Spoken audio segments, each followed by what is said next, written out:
On Sunday, we lit the candle of joy. Now, I think joy is one of those words that we often think about when we are thinking about the Christmas season, this Advent season. We often think about the beautiful music that fills our ears everywhere we go. We think about the lights and the decorations that are full of beauty. We think about little kids singing in Christmas programs. We think about cookies and wonderful treats, all of these things that fill us with joy.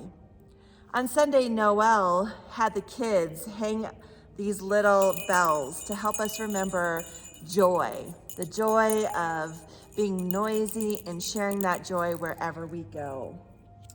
But as I was sitting here today, I picked up one of these bells to ring and it's broken. There's no sound coming from it. There's no joy to be had with this beautiful bell. And I think that is the space that a lot of us find ourselves in during this season. We feel like we should be filled with joy, with lots of holly jolly, with being able to put a smile on our face and a good cheer for everybody, but often it doesn't feel so merry and bright. Feels like sometimes joy is hard for us to find, especially in this season where life feels dark, where maybe we've had some hard days, or maybe this is a season in which we've lost loved ones in years past or even this year, or maybe we've lost jobs, or life feels uncertain, or the darkness that surrounds us with the daylight hours decreasing just begins to feel too much. And it's hard for us to be able to find joy. We know that life is not promised to us to be beautiful and full of merry and bright days. We know, in fact, that there are hard days for all of us, that none of us get through life with easy, bright days. And sometimes those hard days can be overwhelming. So what do we do in those hard moments? What do we do when life just feels empty and there's not a lot of joy to be had? There's this beautiful poem that is written in Circle of Grace by Jan Richardson, and it's called Blessing to Summon Rejoicing.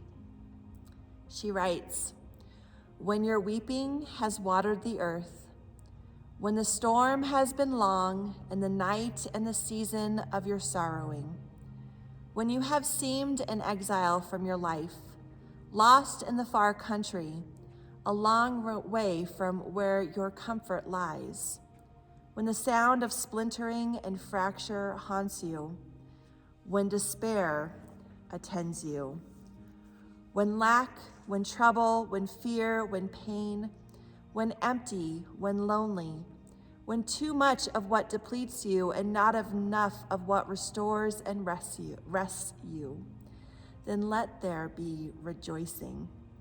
Then let there be dreaming. Then let there be laughter in your mouth and on your tongue, shouts of joy. Let the seeds soaked by tears turn to grain, to bread, to feasting. Let there be coming home." I think for a lot of us, when we're in those hard times, it's hard for us to think about joy. It's hard for us to remember to ground ourselves in the joy that is found in God. And this season, on Sunday, we lit the joy candle, but it's the pink candle, which also reminds us of Mary. And I think about Mary in her journey. While there was joy, yes, because she had been promised this child who was the promised one. She was being used by God. There was also a lot of pain in her life. Mary, who was unwed. Mary, who was probably ostracized by her community because of this. Mary, who flees to her cousin Elizabeth's house. Mary, who is uncertain of what this journey will feel like. Mary, who might even be afraid of the journey ahead. What is pregnancy going to be like? What is childbirth going to be like? Those aren't easy things to go through. And here you have Mary and rejoicing. Sometimes our life isn't easy as well. Sometimes we have hard things that are going on. Sometimes there is uncertainty ahead for us. Where can we find rejoicing? This week in our Advent devotional, it gives us a scripture reading. The scripture reading from Isaiah 35. It says this: "The wilderness and the dry land shall be glad. The desert shall rejoice and blossom.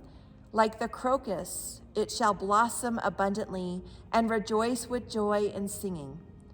The glory of Lebanon shall be given to it, the majesty of Carmel and Sharon. They shall see the glory of the Lord, the majesty of our God.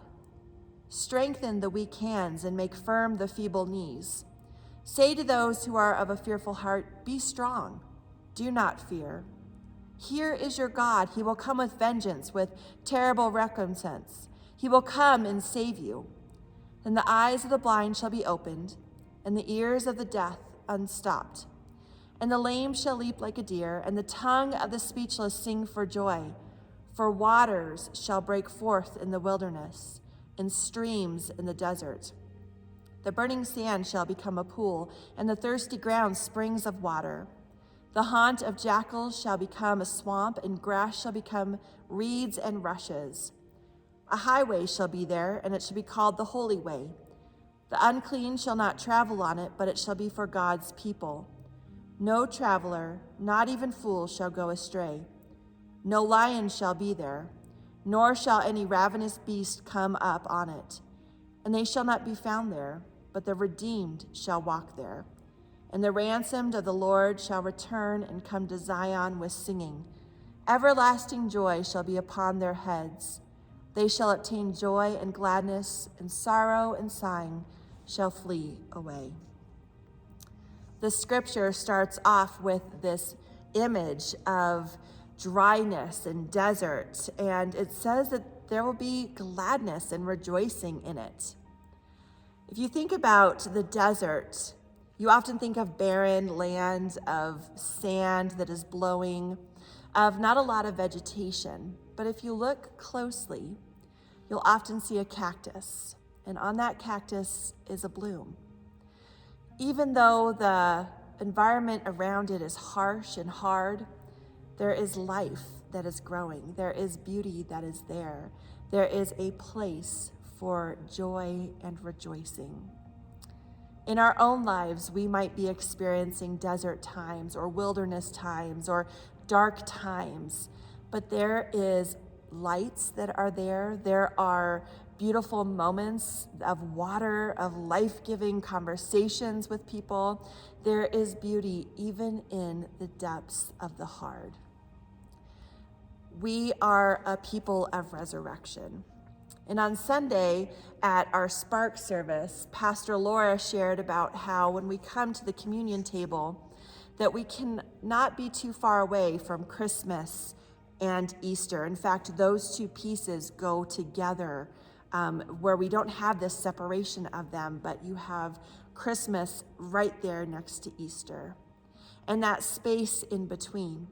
So you have that beauty of the manger, and then you have that horrible death of the crucifixion, but then you have new life again, people of resurrection. We are a people of resurrection, of new life that is springing forth. And yes, there are hard times. There is this time in between where we are going through hard struggles. We are going through pain. We are going through the hard stuff. But there is rejoicing to be had because we also know what is to come.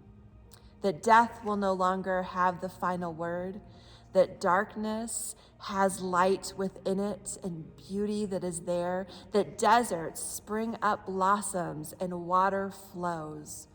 That's the promise and the hope that is found in God. So my friends, wherever you are during this season. Whether you are in a season of jingling that bell because you are so filled with joy, or whether you're in a season of no bell, no jingle, no sound, may you remember that you are a person of resurrection, that we are a people of resurrection, that we know that no matter the hard days that are here, that God still is with us, Emmanuel, promised to be with us, to walk with us, to never leave us, no matter what is happening.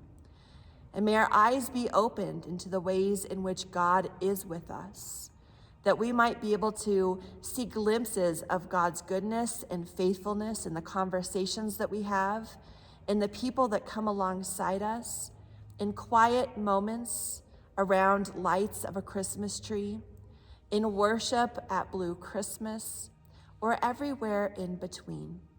May our eyes be open into the ways in which God's goodness and faithfulness are there with us, no matter what we are going through. And may we be filled with all joy.